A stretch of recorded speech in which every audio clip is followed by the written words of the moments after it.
Assalamu alaikum. Bandiraɓe hettiyankoɓe yeɓiyankoɓe Ayaw Pindi TV bisimilla mon e ruɓindu jayndeli moɗon weltare min dañi huccide mon kala saaha noon kadi min dañiri weltare huccide mon e oɗo subaka altine hande ko wiɗon tan yo Allah waɗanen jaam goto fof salminama inde ko noon manama e jettoɗe serenɓe min jittaka e lawol gotol calminama juura berta juuɗe ñaga duwaw yuppa e Sénégal e aduna foof ha ɗo mburo saw holluden caggal jam dumo e nder leydi meɗen Sénégal e aduna fof no mbirtumi subako fof yo mboroso hollu en caggal yo Allah wallu en ha ɗum mboros yejjite ɗum noon ko tan arande on ko ɓuri tengtude hande jayndeli ɗi mbeɗa yadene Baba Moussa Niano subako waɗi alhamdulillah rabbil alamin debbo mo dara halayɓe caggal yettude Allah e julde rasulu sallallahu alaihi wasallam min calmini min juurimama min ñaguimo duwaw min calmini halifaɓe diine halifaɓe aada en calmini tigui ganduɗa ko yeɓiyankoɓe Pindi TV téléspectateur en ɓen ɓe ganduɗa Aissata Ndiaye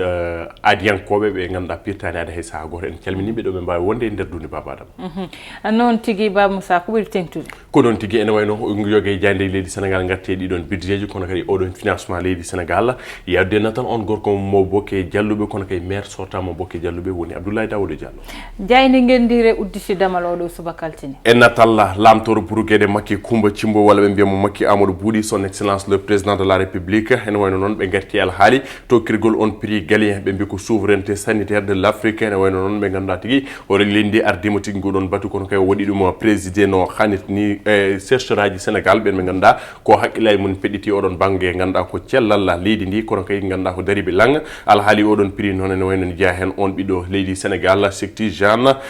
Diagne mo ganduɗa ko institut Pasteur mo Dakar kañum tigui en jeeya ɓeɗon waɗaɓe primé kono kay on première dame mo Rwanda kañum tigui ganduɗa ko o hollitiya ɓeɗon kala yo mbat solidarité walla mbiyana mballodira gam kay wadde huccidde no mbirtani on bros Covid 19 wawa huccude hulluden caggal kono tigui ɗiɗon kongi ganduɗa ko on cuddiɗo hoorejo leydi Rwanda walla mbiyana madame Kagame ko ɗiɗon kongi makko ɗum ne tawi nder hello ganduɗa ko jeegomo ndeɗon jayde le soleil caggal kan ɓe garti e ɗeɗon caɗele tawte to leydi Mali kono goomu seeɗe awoji yiɗi ko ganduɗa ɗiɗon sumgoji mbaɗe e lewru février toon to leydi Mali ɗum ne tawe nder ganduɗa ko ndeɗon hello ɗiɗaɓo nden jayde le soleil jayde enquête kolos ko noon tigui no mbinoɗen ni natal makko ko on jagorɗo finance leydi Sénégal alhaali on loi de finance 2022 économie sénégalaise ADD waɗi ganduɗa kay tentini gartirgol eɗon gueɗe kala uyi ko noon politique on tette redimensionné et nos priorités redéfinies ene wayno noon foof noon wattama e kesum kono kay na hukkita mbadi wondi mbadi hetiri gam kay wawna tan ndeɗo hitande 2022 oɗon budget mo ganduɗa tigui ɓayinama walla mbiyano wotama jaydiyankoɓe enquête ko kan tigui gaddi e goɗon hello moɓe tataɓo caggal kan ɓe garti e ganduɗa ko nguɗon gollodo ndeɗon gollorde walla mbiyan on entreprise tan mbiɗo tigui gueɗe ganduɗa ko karallagal ARTP ɓeɗon tigui ganduɗa ko natalla on Abdoul Doudou Ly directeur général wonude tigui ganduɗa ko Sonatel ɓe mbi ko la guerre des tranchées ene wayno noon oɗon yiiɗi ko ustugol ɗiɗon tarifaji o faade Sonatel he gueɗe baɗe noon ɗum nde woni ko tawte nder neɗo jayne kono Aissata Ndiaye caggal ganduɗa ko kaɗon guyka to ganduɗa ko poste de finance ene wayno jayniyankoɓe enquête garti e kaɗon guyka on détournement mo ganduɗa kay ko 1 milliard pawɗo koppereje kewɗe to LONASE ko debbo goto e wondude tigui woɗɓe kañumen tigui goni faaɓe hen junggo kamɓe kala maɓe mbaɗe déféré wiide jayniyankoɓe enquête jaydi quotidien le quotidien de Madiambal Diagne arti koye on financement de l'emploi des jeunes et des femmes ganduɗa tigui ɓayingol golle sukaɓe hayɓe rewɓe ene wayno oɗon nguɗon goomu fonds monétaire international holliti tigui ganduɗa ko ndeɗon darde nde daari kono kay ko modèle faade ganduɗa ko dunde Afrique kala en poti tigui ganduɗa ko ñimmude hoorejo leydi Sénégal ñembe leydi Sénégal gam kay mbaɗa adopté oɗon DER ene wayno noon ɓe garti ganduɗa ko développement de l'entrepreneuriat rapide yadde oɗon directrice o wiyete ko Kristalina Georgieva o wiyete ganduɗa ko oɗon modèle leyɗel Afrique foof ne mbawi wadde copier leydi Sénégal saabu tigui DER ganduɗa tigui darde nde daari leydi Sénégal ko hunde fonde ñembede caggal kan ɓe garti ganduɗa ko cuumoli toto e ɗo e nder leydi Sénégal ene wiide oɗon jagoro tandiri Abdou Karim Sall o koliti nde ganduɗa ko kene tolno e ujunnaje sappo ganduɗa ko hectare taw koye fof ko leyɗele kañumen kala ganduɗa ko cuumi e nder nde hitande 2020 2021 kene tolno e capannayyi e joyi milliard coopéré CFA foof jaltinama gam kay ustude kono kay hanuɗo cuumoli e nder leɗɗele jayde las rewi hen e natal makko kanko Abdoulaye Daouda Diallo croissance économique o arti on taux de 5% attendu en 2021 kono kaya 3 contre 3,7% ganda ko tati piccalla jeeɗiɗe kala temder jedda kono ko arti en hanit ni ƴellirgol faggudu leydi Sénégal caggal kan ɓe garti tigui e natal on Abdoulaye Diouf Sarr maire mo Yoff e sen jeeyi ɓe mbi le pari risque des ministres candidat ene woni noon beele de wona ganda ko tante sens walla mbiyanna beele de wona wakkilare faade mabɓe kamɓe ɓen jagorɓe ɓe ganduɗa tigui jogorɓe yaade ɗiɗon sumgoji ɗum no tigui ene tawi nder ndeɗon jayde Sirin Mbacké Ndiaye on mo ganduɗa meeɗi wonde jagorɗo ganduɗa ko dental makko ne tawi nder ndeɗo jayde kono kongi makko hello jeegomo ndeɗon jayde las o wi ko so tawi Amadou Ba woni premier ministre so tawi Amadou Ba woni premier ministre kongi makko keddide nder hellude mumen jayde las jayde Vox Populi e Siri Ramaphosa oɗon gorko mo gonɗa tigui arin ɗo e nder leydi Sénégal kono kay juuti oɗon forum de la paix et de la défense ene wayno noon o ruttademo to ganduɗa ko leydi makko Afrique du Sud kono kay oɗon gorko fiɗama walla mbiyen waɗama testé covid 19 o holliti noon ɗum ko caggal yontere nde ummiɗo e Dakar o holliti nde ummotoɗo ko négatif tigui o wonno kono kay nde yetti toon ko négatif tigui tawi to woni Johannesburg kono kay jonde ɓandu makko hollitama en somi on broso covid 19 jaynenkoɓe Vox Populi gaddi kane hello mabɓe ɗiɗo caggal kan ɓe garti oɗon marathon budgétaire le ministre des finances tire le bilan ene wayno noon o waɗi tigui ganduɗa ko tongol ɗeɗon golle makko ɗum ne tawe nder hello joɓe ɗon jayde Vox Pop caggal kan alhaali local 2022 ene wayno ɓe garte nate ɓen ardiɓe on coalition Yewwi Askan Wi ɓen tigui ganduɗa ko ardiɓe Ousmane Sonko ene ɓeɗon mbi ko ganduɗa ko ene waɗi suspecté walla mbiyenna affaire o ɓe kolliti tigui ene uura janfo walla mbiyen ene uura tigui guyka suspecte une stratégie de fraude wadde Ramaphosa addorani Rafi oɗo o addoran Rafi nde hooraro o nawtoranimo kono mo wi haron jayne l'observateur arti tigui ganduɗa ko titre de voyage Aïssane Ndiaye caggal nde ganduɗa ko ɗiɗon député ji Mamadou Sall wonde de biyayi kañumen tigui nde ganduɗa ko jagguno ala haali ganduɗa ko ɗereji ɗine lawol walla mbiyanna trafic de passeport ene wayno noon DIC division des investigations criminelles jaggui de ganduɗa kadi ko woɗɓe walla mbiyanna ɗiɗo ko ganduɗa kay liggotoɓe to jagorgal gueɗe caggal leydi ministre des affaires étrangères ko ɗiɗo tigui jagga toon alhaali trafic de passeport diplomatique ko ɗum tigui woni koɓe jagguira kamɓe kala ɓene juuɗe dadiɓe leydi Sénégal caggal kan ɓe gaddi e ganduɗa ko réhabilitation du poste du premier ministre ɓe mbi ko Macky vers l'impasse ganduɗa ko délai oɗon promulgation to ganduɗa kay ɓen sarri hen koɓe kono kay on démission gouvernement tigui kono de holno jogori wade kono kay hol darde nde ganduɗa tigui jogori wonande ɓesgu leydi Sénégal ɓe mbaddi tigui jonde e oɗon mo ganduɗa tigui wiyete ko Babacar Gueye ganduɗa kay ko docteur en droit ene wayno noon arti hen kono kay e gudda mboup kañum men kala cuuti hen kolliti tigui no jiiri ɗum caggal kan ɓe garti e alhaali combat site Papa Sow ene wayno noon waɗano caggal nde Papa Sow gagni walla mbiyende fiya kono kay ganduɗa ko CNG nguɗon gomu comité national de gestion ganduɗa kay ko ɓayyinino hollide wonde ganduɗa kay ko ɓeɗon kala ma kuule jane mumen kono kay ɓe kolliti oɗon combat ne watte no haalirta ni saabu tigui foti ko ɗum tigui foti wonde kono si tawi ko mawya to Pape Abdou Fall ƴettoyde ujunnaje makko walla mbiyen million ngaji makko nogasi joyya holko Pape ganduɗa ko Abdou Fall jaabimo ɗum ne tawi nder hello sappo ɗiɗon nden jayne ganduɗa ko l'observateur wadde kanko wi o sali ko ruttade wattoyde combat o so ƴewama kono kam addi en million ngaji makko jayde libération no kewɗen wiide sowona scandale tan ko révélation Pandora Papers Aïssane Ndiaye ɓen ɓe ganduɗa ko rendunoɓe expresso gollorde wotere ɗum ko ganduɗa ko tuggude sappo e tati février 2008 Sudatel wonno planqué oɗon filiale mum ɗo e nder leydi men Sénégal ene wayno ɗon ɓe mbi dans les îles vierges britanniques ko ganduɗa ko yiya ko yobde ɗiɗon impôts e gueɗe badde noon ene wayno holko ganduɗa ko jeynenkoɓe libération mbaɗi hen losko kono ko yiya holko tawi kene soomi less mum ɗum noon en tawi nder ndeɗon jayde caggal kan mission humanitaire des restores et de Locafrique ene wayno noon ɓe mbi ko chirurgie réparatrice offerte à 100 patients ene wayno noon ɓen ganduɗa ko gollotoɓe toon walla mbiyanna ɓen ɓe ganduɗa ko rafonoɓe tawateɓe toon kañumen kala keeɓi he ɗum ɗon no hannirta ni kono Hadim Ba o wi ko secteur privé national doit appuyer les efforts de l'État kamɓe ganduɗa ko ɓeɗon privé ene poti wallide tigui laamu leydi Sénégal kane hello jeegomo nden jayde libération jayde les échos oɗo subaka Aïssane Ndiaye ɓe gaddi ko tragédie conjugale baɗɗo to Yombol Nord ene wayno ganduɗa ko gorko goto mo duuɓi capanɗe jeeɗiɗi ko kañum de ganduɗa tigui wasi fitane mum ɗum ko caggal ndew haaɓe oɗon debbo makko ɗiɗamo woni ñaarel makko mo ganduɗa ne yaare duuɓi capannayyi rendiniɓe noon ko ñiftel ɗe mi ñifani oɗon ganduɗa ko ñalawma walla mbiyen jamma aset ko nden tigui ɗum noon waɗi to Yombol Nord ene wayno noon ñiftele ɗe mi ñifani gorko holli ɗum noon ɗo ko duhol ko gotol ko min tigi duhingol ko caggal nde ummi yane makko walla mbiyen ɗeɗɗimo ko nen de ganduɗa ko debbo hiɓi foltade ha ŋatimo ganduɗa tigi yafanel konngol he ha jaggi to fotani jaggude ɗon tigi ganduɗa tigi oɗon gorko caggal nde hoddiɓe gaari dukongo heewi ko te tigi o nawa hôpital walla mbiyen safrirdu kono kay haade makko yettade taw oɗon gorko ganduɗa ko wasi fitare mum gorko mum duuɓi 70 ko nde ɗon haari de habde joom suudu makko saabi tigi jaltude mo aduna ɗum noon tawi nder helo tatabo nde ɗon jani les échos sen jeeyi ɓe garti e révélation direction de la prévision et des études économiques DPEI e ganduɗa tigi waɗi croissance holli tigi ganduɗa ko jencude walla mbiyenna nabbitgol ɗeɗon golle mum ganduɗa ɓe kolliti cappo tati piccal ɗiɗi e kala temedere nde ƴeɗɗa ɗum ko hitande ujunnaji ɗiɗi nogas goɓɓin nde kono ko yiya e l'an 2023 haɓe ɗamin tigi ganduɗa ko on ndiɗon na jencude ɓeɗo tigi yaade no hanniti ni ɗum woni ko tawte nder ndeɗon jande les échos jayde coftal ɓalle stade udditama ko noon tigi kayri uddadamal no adorino e kala e subaka ɓe mbi ko ganduɗa ko ɓeɗon Chelsea e Bayern ko hakkude mumen Liverpool e Paris Saint-Germain beele ko noon tigi jogori waade kono ko probabilité ɓe mbaɗi Aissane Ndiaye e ganduɗa ko hojomaji walla mbiyana waktuji sappo e goho omo faɗen ko nen tigi watte oɗon tirage quart de finale walla mbiyana tirage ganduɗa kay ko quart de huitiéme de finale ganduɗa kay ko 11h tigi jogori wonde holno jogori waade beele ko Chelsea e Bayern Munich walla Liverpool mo Sadio Mané e Paris Saint-Germain fof de eɗen caabi ha waktuji sappo e goho ko nen tigi ɓayinte oɗon tirage caggal nde ganduɗa kay ko nguɗon gomu tambingo football e nder leydi Cameroun suuɓi Samuel Eto'o fils gardiɗo tigi ganduɗa ko oɗo nguɗon gomu fédération camerounaise de football ko kanko tigi suuɓa kanko Samuel Eto'o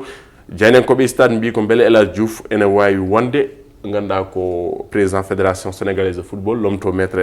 lomto ganduɗa ko Augustin Senghor Aissane Ndiaye ɓe mbi ko ɗo e duuɓi nayyi pourquoi pas postuler à la FSF effectivement pourquoi pas Moussa Niang won ko tawete nder jande ko neɗɗo gandanɗo sport kadi ko neɗɗo mo ganduɗa ligganima kadi Sénégal Moussa Niang ko foti noon komo ganduɗa hande omo wawi wonde entraîneur que ce soit banggal entraîneur omo wawi wonde entraîneur que ce soit jogade fédération omo wawi jogade ɗum que ce soit goɗɗum kadi omo foti wawande ɗum Moussa Niang saabu omo jogui capacité ɗi omo jogui ganduɗa ko oɗon expertise omo jogui ganduɗa ko kaɗon mbawko walla mbiyen alandi Aissane Ndiaye yidde wona gorum so neɗɗo wawi ne yiiɗe kono so neɗɗo wawi yiiɗa wawata yiiɗa non tigi tu vois donc quand on veut un peu voilà, c'est ça. non tigi Moussa Niang garene banggal gongal woni banggal fait divers hande noon gueɗe ɗiɗi nan ɗo kono mi woppete cuɓoɗa hen banggal politique nan ɗo haala premier ministre ko way noon hande o suɓete walla oya suɓetake ɗum ɗon fo nan ɗo kono kadi oɗo mo ganduɗa wadde ñaarel muɗum Moussa Niang ha wasi hen fittande muɗum ne nani hen exactement alandi ko hunde yurminide seeɗa vraiment par ce que gorko so yeehi ha heeɓi duuɓi capanɗe wona gueɗe noon ganduɗa ko waɗɗa he ɗum wona gueɗe kadi ganduɗa fotan wadde mais mi sikku yurmede ne wawno ummirade banggue debbo kono kadi muñal ne wawno wonande banggue ganduɗa tigui gorko kono ɗum noon foof tawi ko ganduɗa mbewba muɗi mbuuso ko holɗum alandi yewtere woni foof donc ñiftele mi ñifani oppi ɗum e haqqille mum voilà sene wona kay mais autorité o ne heewi e nder couple aji kala ko jiiɗa ko discussion kadi debbo ko funti ɗum ne weeɓi ko joom suudu ma an addi ɗum e galle ma bon voilà fundire mum so andi tan a andi tan ngate ɗum ɗo par ce que iblis ne heewi ɗon bone ficcat la Aissane Ndiaye holko neɗɗo sikkata ɗum ɗo somo waɗi ɗum mami waɗa régler la situation nden noon tawata ganduɗa ko mbaɗɗa ko ndiyam e nder essence ko ɓoowo tu vois donc nak ko waaju fonno won ɗon ñiftelde tu vois wona discussion wona communication par ce que alande communication mo jira o communication kalde manki ko jam dumaraw ɗon kalde manki ganduɗa ko jam jibinta he ɗon saabu sa daari anecdote goto ganduɗa ko Hiroshima Nagasaki nde président ganduɗa ko japonais o neldi message président américain o nde mbaɗi traduire konngol ngol ɓe tawi ɗum konngol ngol ko version goɗɗo hokki celui qui traduit trahi nde hokkiɓe konngol gongol ko ndenno président américain wi mbaɗen bombarder des villes te ala alors ko haalanno ko jencuɗi ndi walla fiyago fof woni koye juuɗe moon ayi communication manki ɗon ha ganduɗa ko ɗeɗon guure ɗiɗi kene tolno ujunnaji sappo innama aade mbasi pitale mo ha joni kala jibina toon wasat fittane mum donc la communication c'est la base dans toutes les choses surtout ma kadi e nder couple debbo hakkude debbo e gorko mum won fof no won ɗon yurmede ayi ganduɗa ko gasano walla mbiyen ko bonanno boni voilà c'est ça noon tigui ko bonanno boni Moussa Niang koko mbiɗa ko tan communication woni haaldude yewtude ne foti ardade ko woni foof te ay Moussa Niang yimɓe ne gowa ko ganduɗa wonata ko wowde bone ay won couple aji ganduɗa biyata ko so kaɓani tan gonani aɗa andi hande dañde ɗuuɓi 40 e dañde ɗuuɓi 70 Moussa Nia dole mumen potani 70 ans ne waɗi 30 ans d'écart ɗuuɓi 70 gorko piyowo debbo noon tawata ko tan wowi ne wowi ɗum guilay cukagu muɗum ha mawna hankadi dole mum natti hattande sikka ko wonno ɗon nanɗon ha joni Moussa Nia sukaɓe nanɗo ina ndesodiri wonday debbo tiɗɗo hoore haɗata woppat kañum woppat yaha jooɗoyo walla yaha leloyo ha saha ni debbo ina sikka gorko o ko kulɗo reedu walla joom gallam suusa kam tawa ala wonko doganta hoore makko wonko doganta ɓesgu makko Moussa Nia saabu won gueɗe ɗe ganda so neɗɗo ne woppa ɗum ma woppa ɗum saabu ɓe ganda kamɓe goni hoddiɓe hettotoɓe ɓe ma woppa ɗum saabu ɓiye mo gonduɗa e galle o ma woppu saabu mbindan mo gonduɗa e galle o ma won woppu saabu waadiraɓe joom galle ma nane e nder galle neɗɗo woppa adda sutura werta ɗon te ko ɗum woni aduna Moussa Nia ko ala sutura foof weejoto te oɗon sutura en tant que ne wonani e nder galleji ɗi Moussa Nia ko wayni ma ɓooy dañde saabu a yiyat ummotoɗo fiya joom suudu mum e dow sukaɓe muɗum jiya debbo ummo wulla joom galle muɗum e dow sukaɓe muɗum aɗani nehay ɓiɗɓe ma ko ganduɗa moƴƴani saabu hande sa wulli joom galle ma ɓiye so mawni sikkata ko kañum ne gorko ko noon foti nanguirede kono wona fo yo won sutura e nder suudu ko wiyete nder suudu ko kewata toon ko sutura andi ɗum tan ko ɗiɗo waloɓe leeso mumen e tataɓowo ko jomiraɗo joom bawɗe wadde noon Moussa Nia yo suturaji ɗi ɓeyde e nder galleji ɗi e nder cuuɗi ɗi doole potani won worɓe ganda gowi tan ko so mbi goo ɗiɗi tan tawa cuuti junggo pawe dow debbo debbo noon jogui ko ɗemgal muɗum Moussa Nia e tidde fittandu muɗum saabu saaha foof ko ɓuuri hen hewde wona doole muɗum holoto kono ko ɗemgal muɗum tan nawata ɗum kala ɗo ganda yettima ɗon saabu hande ñif lampa ñif télé fotani yettade ha neɗɗo ne wasa hen fittandi muɗum anani so mi ñifani ya jooɗoyoɗa so salima ko kañum ko hoore mum waɗata ɗum Moussa Nia ko hoore mum watta ɗum mataw ne way ne ɓuuri jeeyede Moussa Nia ko wayni hande saabi sukaɓe tiɗɓe koye wonɓe beddaji ɗi Moussa Nia saabu debbo mo gorko haalata nanata yeeya ɗum doole ha haare ala ha hande nanga ɗo fotani nangude ha wara joom galle muɗum yo Allah danɗo en hen Aissata Ndiaye hokkudema anecdote goto alani ngal ne jiiɗa neɗɗo barkinɗo gorko jaaɗo dow konngol ngol heewide français derrière tous grand homme il y a une grande dame oɗon grande dame noon haalaka haala joom suudu ma de haala haala yumma ene haala haala joom suudu ma e banggue ɓeɗon ɓe ganduɗa ko ɓiɓɓe moƴƴuɓe ganduɗa ko jagguɓe Sénégal mbaɗi ɗo jaam mbaɗi ɗo diine l'islam ɓeɗon kala ala ko hokkiɓe koɓe jogui o sona jinna mabɓe rewɓe ɗoftade la soumission mais ɓe gaddi konngol gam bonnidde walla mbiyen ganduɗa ko gam bonnude haqqillaji rewɓe mbi ko parité debbo e gorko mbawi fodde ha duno firto holto potta debbo e gorko ne mbawi fodde e gollal debbo e gorko ne mbawi fodde ganduɗa ko statut wonde président wonde premier ministre ɗon fof ne mbawi fodde kono jomiraɗo subhanahu wa taala Allah inni on laabi tati innani gorko ɗon ko ganduɗa ko gueɗal ɗon ko ganduɗa ko hurum ɗon ko ganduɗa ko dokke ɗe ganduɗa ko jomiraɗo subhanahu wa taala waɗi ɗum e debbo mais holo e banggal ganduɗa ko debbo gorko o wona dow mum par la force jomum ganduɗa tigui aljanna ma woni koye koyɗe mum wadde onon ganduɗa ko aɗa wawi wadde mo sukka aɗa wawi wadde mo rama aɗa wawi ganduɗa ko arde less koyɗe makko dedom ko jiɗɗa e gueɗe baɗe noon voilà donc ça maintient la paix et la stabilité dans le couple ganduɗa ko jaamo ɓeydoto duumade te kala ko yalti ɗon kala ko feeñe ngal ɗon dewgal ganduɗa tigi ko barke wonata ala men mbi dawle ko tati goodi barkini welani welani barkini ene barkini ene weeli kono ene weeli barkinani ɗeɗon dewle goodi sa yiiɗi hebde ngal ɗon ƴewre ngal woni barkini weeli o noon alay sago ganduɗa ko ɗoftonɗa joom galle ma woppumi woppi yaami yeehi jooɗomi jooɗima ɗalmi ɗali ɗum woni couple o wadde ganduɗa ko ñiftele min ñifani ɗum noon ko manque de soumission min toro fof mbatten koye joom suuɗo o hayso tawi ganduɗa ko gorko waɗi erreur bon voilà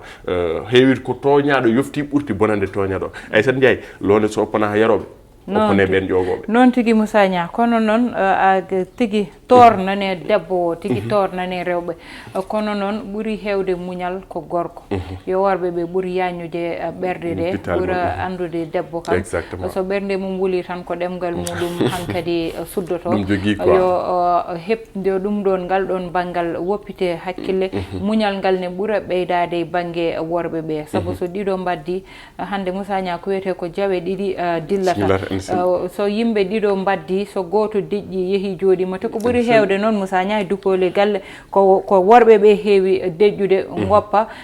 goppira noon ɗum mbiyanmami joni ha debbo ni yaaha ha sikka naayo sikka ko gorko mum koko huuli ɗum koye ɗi konngudi gudde tan yo muñal ngal e sutorowo ɓeydite e nder galleji ɗi saabu ɗum woni base o woni sokul jogotoɗo galleji ɗi yo Allah waɗanen sutura e kisal ɓeydane en ɗum no feewi koye ɗi konngudi gudde tan roɓɓindu jayndeli meɗen oɗo subaka altine hannde jarnude baba Moussa Niang e Aissata Ndiaye minen kettuno addanno on ko ganduɗa kañum woni ko ɓurno tengtude heɗen banggal caméra o